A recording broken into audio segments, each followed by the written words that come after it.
Right, hello. Thank you for taking the time to listen to me today. My name is Ben Nevell and I am coming to you from Dunedin. I know that Parliament is sovereign and that it can legally pass this bill into law. I know that the Select Committee process pays little attention to senators who simply say this law should not be passed. I know that this is a political decision to pass this bill into law and not a legal one. But as politicians, I ask you to consider why is short-term economic benefit of further oil and gas exploration more important than long-term protection from ecological and societal collapse? Who are you benefiting in the political choices you are making? Not me and my neighbours here in Dunedin, where we are currently experiencing flood caused by the continued problems of climate change.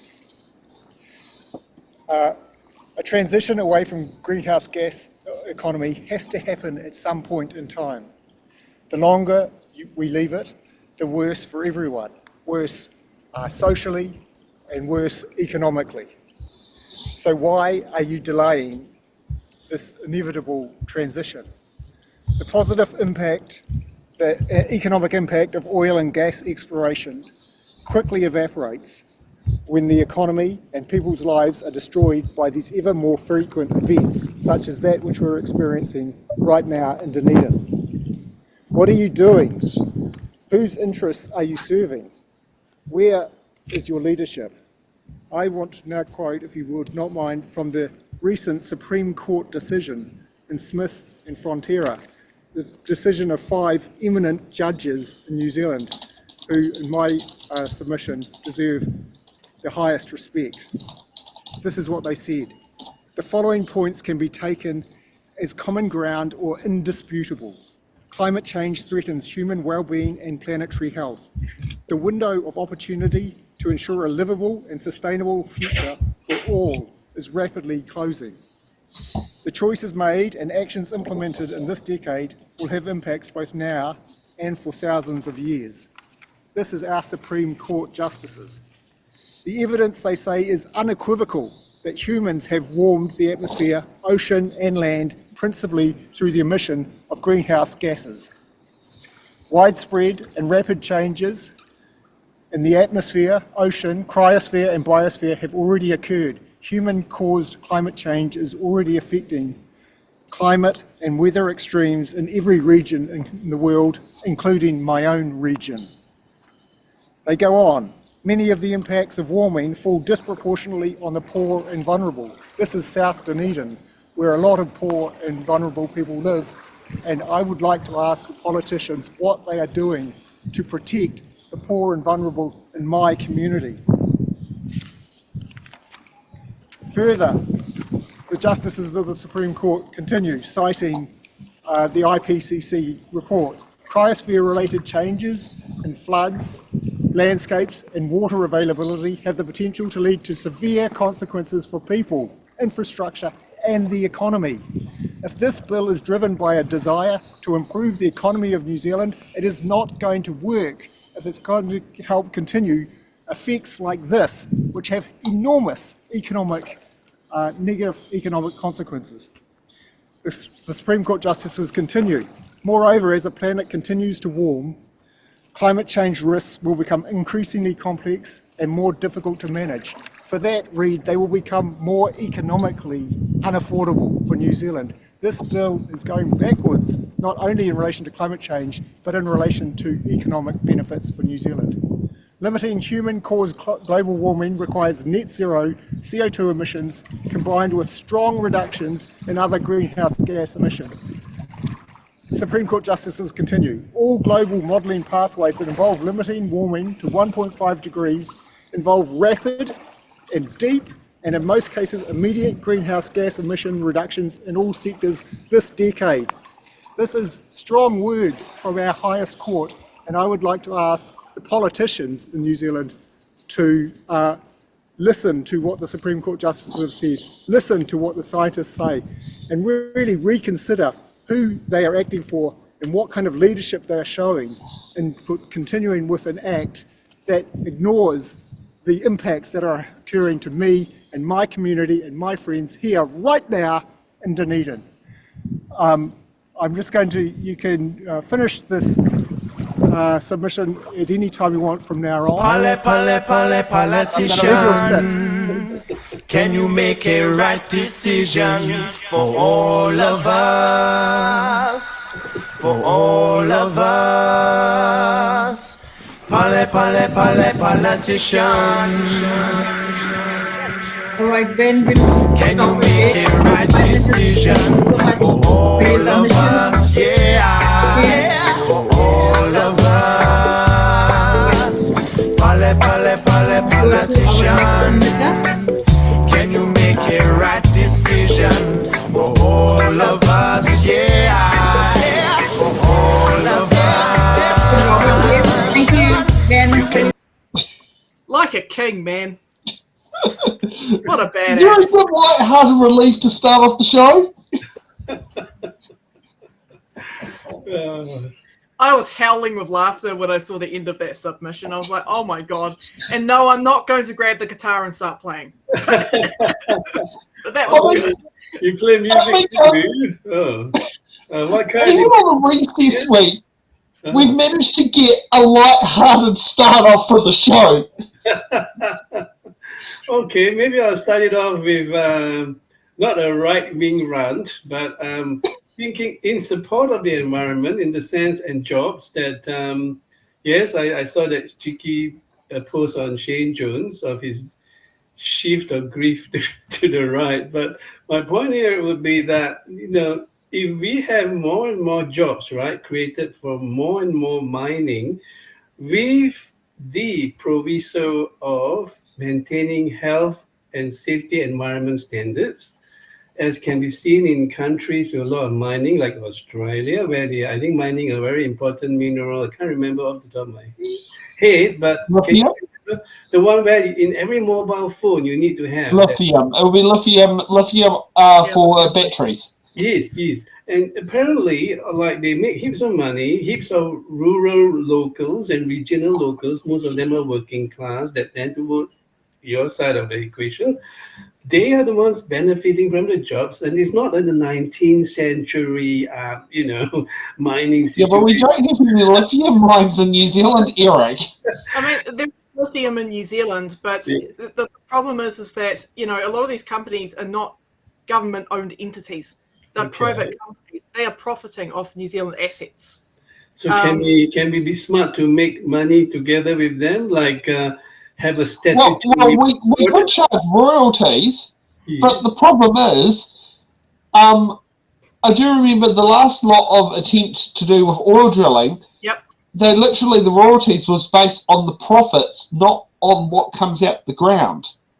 Have you looked at the Tui project, Eric? Yes.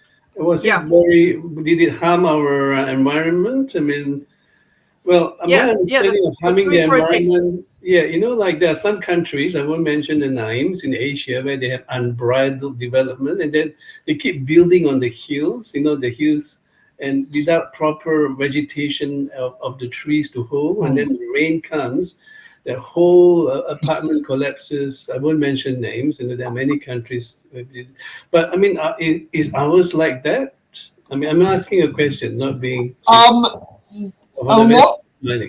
of our mining, should we say, historically, and I'd say that pre-2000, have been basically, it's been coal or there's been natural gas. I don't really think there's been much oil. I do know we had huge natural gas discovery in the late 60s that led to the boom on LPG, including during the Carlos Day eras of the late 70s. The government was actually would give you money to convert your car to LPG. And I mean, LPG burns cleaner than petrol for the same job. So in that aspect, but in the other aspect, you still got to, take out a lot of CO2 goes into the atmosphere in order to bring that stuff out of the ground. But I mean, it's the question of out there is like, we had no new gas deposits or oil deposits have been found since the big one in 2000. Yeah. Yep. Yeah. So, and on average, it takes about 16 years from granting of the permit to becoming commercially viable. So it's a very long time. If we sit there and issue permits out now, by the time they become commercially viable, it'll be 2040. Yeah, and keep in mind that the Lake Onslow project was projected to come online sooner than 2040. I think it was like 25 or 2030, around about that time. And that was going to store about 5 terawatts worth of energy, which would be fantastic for our green tech sector. Yeah, and if you heard with Troy Mihaka last Sunday, he also said the fact is we can drill all this stuff out of the ground, but how do we process it if we haven't got the equipment to process all this volumes of product? Well, so what are we going to do? Export it or burn it up in the atmosphere with no production? Well, and I mean that's a common thing from the Methanex factory in Waitara is the fact that when there is excess gas, they often, and can't store it, they often burn it into the atmosphere. Well, we could create added value by having the necessary get investors to invest in the very thing that you said that, okay, we have the raw materials, but we can't process it. I'm sure there would be interested parties to do so. I mean, a great example is bringing in there. We've probably got enough coal to send 20 coal trains to Huntly Power Plant per day, but we might not be able to process one train of coal to process power at Huntly. I see.